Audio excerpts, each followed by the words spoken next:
Welcome to Briefing Document. Here we will go over UFO stories and history. We will discuss the research into these events and you can decide if the stories are true or not, or need more details. Are you ready for this? The Interplanetary Phenomenon Unit. It's been discussed for decades, with some speculation as to what the role was, and some speculation as to whether it really existed. But over the course of time, two separate branches of the United States military have acknowledged its existence. Let's see what we have. Now, there is some government acknowledgement of the IPU and some declassified documents, which we will get into shortly. Because of the lack of openness by the United States government about the IPU, there is not a definitive start date or even a year for the unit.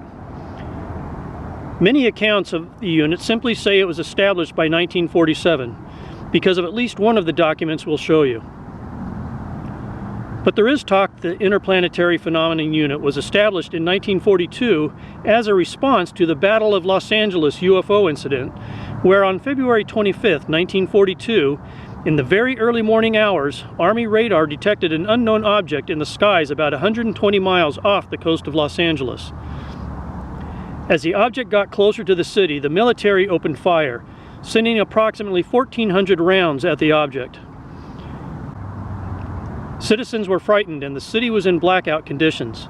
At least 3 drivers were killed in traffic collisions trying to drive on the blacked out roads, and another 3 died from heart attacks. The shelling caused quite a bit of damage to buildings on the ground.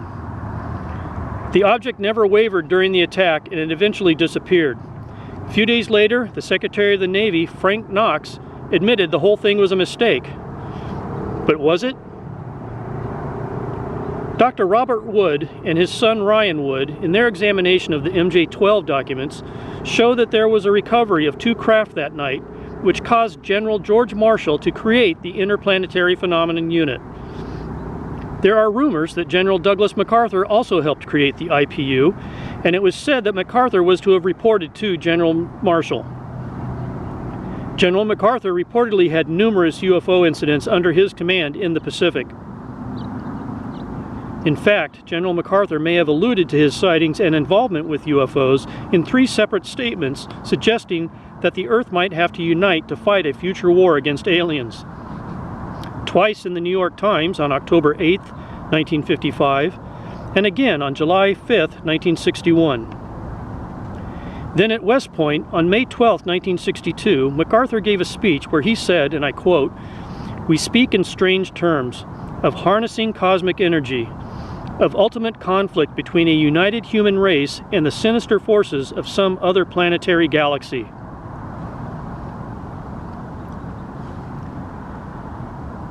The first documentation of the existence of the IPU was when the MJ-12 documents were leaked or discovered by Tim Cooper. Again, Dr. Robert Wood and his son Ryan Wood have extensively researched these documents. So you believe what you want about the authenticity of these documents. Some of them very much seem to be authentic and some are still being questioned. But this page is from the MJ-12 documents cache, and you can see it's a summary from the Interplanetary Phenomenon Unit, an intelligence assessment created by Headquarters Interplanetary Phenomenon Unit, Scientific and Technical Branch of the Counterintelligence Directorate. This summary goes over the events that happened in New Mexico that started in the early days of 1947. As you can see, it says the extraordinary recovery of fallen airborne objects in the state of New Mexico between 4 July and 6 July 1947. This summary was prepared by Headquarters Interplanetary Phenomenon Unit, Scientific and Technical Branch, Counterintelligence Directorate, as requested by AC of S, G2, at the expressed order of Chief of Staff.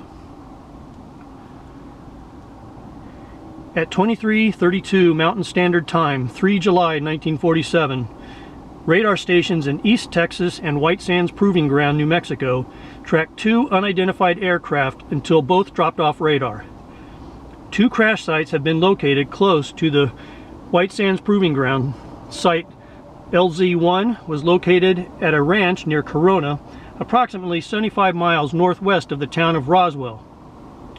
Site LZ2 was located approximately 20 miles southeast of the town of Socorro, and it gives the latitude and longitude, with Oscura Peak being the geographic reference point. The AST personnel were mainly interested in Landing Zone 2, as this site contained the majority of structural detail of the craft's airframe, propulsion, and navigation technology. The recovery of 5 bodies in a damaged escape cylinder precluded an investigation at LZ-1.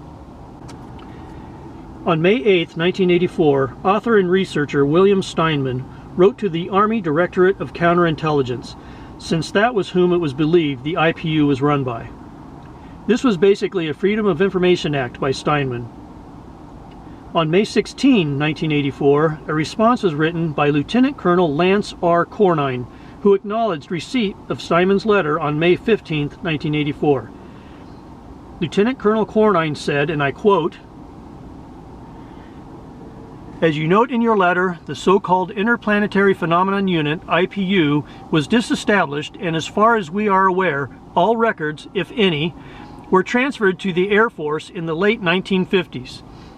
The unit was formed as an in-house project purely as an interest item for the Assistant Chief of Staff for Intelligence. It was never a, quote, unit in the military sense, nor was it ever formally organized or reportable. It had no investigative function, mission, or authority, and may not even have had any formal records at all.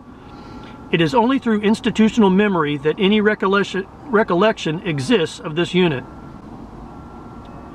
We are therefore unable to answer your questions as to the exact purpose of the unit, exactly when it was disestablished, or who was in command. This last would not apply in any case, as no one was, quote, in command. We have no records or documentation of any kind of this unit. Also, it is very unlikely that there was any relationship between, and it's redacted, and the IPU, but only, again redacted, could answer that question. Now, as you can see by this declassified letter, as of July 1984, Lieutenant Colonel Lance Cornine was Director of Counterintelligence for the Department of the Army. As we have discussed in other videos, and as have many others, a good counterintelligence operation involves both truth and deception. Is that what we have in this response to William Steinman's letter? Now, Steinman published in his book information he found regarding the UFO crash in Aztec, New Mexico. Steinman claims that on March 25, 1948, when the craft crashed to Earth near Aztec, New Mexico, General George Marshall was notified. Marshall was Secretary of State at the time. Marshall reportedly notified MJ-12 and the Interplanetary Phenomenon Unit, which according to Steinman was based at the time at Camp Hale in Colorado. Steinman goes on to claim that the IPU's mission was to collect and deliver disabled or crashed disks and take them to certain specific secret locations. The initial IPU unit recovered the disk and notified General Marshall, who ordered the IPU to get a recovery team down to Aztec. He also reportedly notified Dr. Vannevar Bush, head of MJ-12, and told him to gather a team of scientists to go along with the IPU. The IPU convoy used a series of side roads to avoid the main roads to the area, and strategic roadblocks were put in place within 2 miles of the site. The IPU equipment hauling trucks were disguised to look like oil drilling rigs.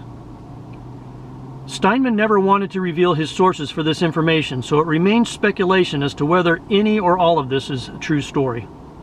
On October 7, 1986, British author and researcher Timothy Good also wrote to the Army Directorate of Counterintelligence requesting information about the IPU. He received a response from a Colonel William Guild, dated March 12, 1987. Here is that letter, which reads in part, "Please be advised that the aforementioned Army unit was disestablished during the late 1950s and never reactivated. All records pertaining to this unit were turned over to the United States Air Force Office of Special Investigations in conjunction with Operation Blue Book." He then suggests Good do an FOIA, Freedom of Information Act, to the Air Force and provides a contact. In 1992, CUFON, the Computer UFO Network, did a series of Freedom of Information Act requests to the United States Army requesting IPU documents. They received responses almost identical to Timothy Good's, almost verbatim actually. The AFOSI, Air Force Office of Special Investigations, has never released any documents pertaining to the IPU. In fact, in 1997, in response to various FOIA requests for those documents, the Air Force claims that all files regarding the IPU were destroyed.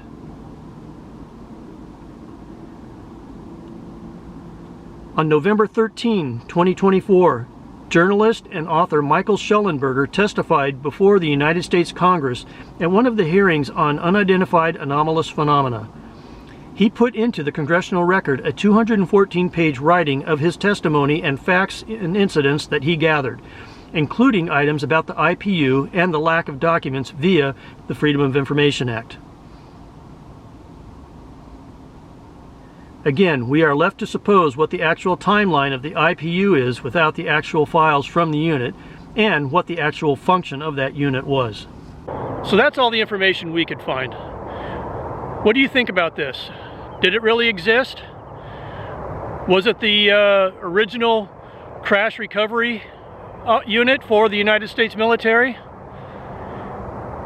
If the Air Force didn't really destroy all those records, hopefully we'll see them one day. Or maybe somebody squirreled some away somewhere. Thank you for watching this briefing document. Please hit the like button and please consider subscribing, as it really helps this channel. Thank you.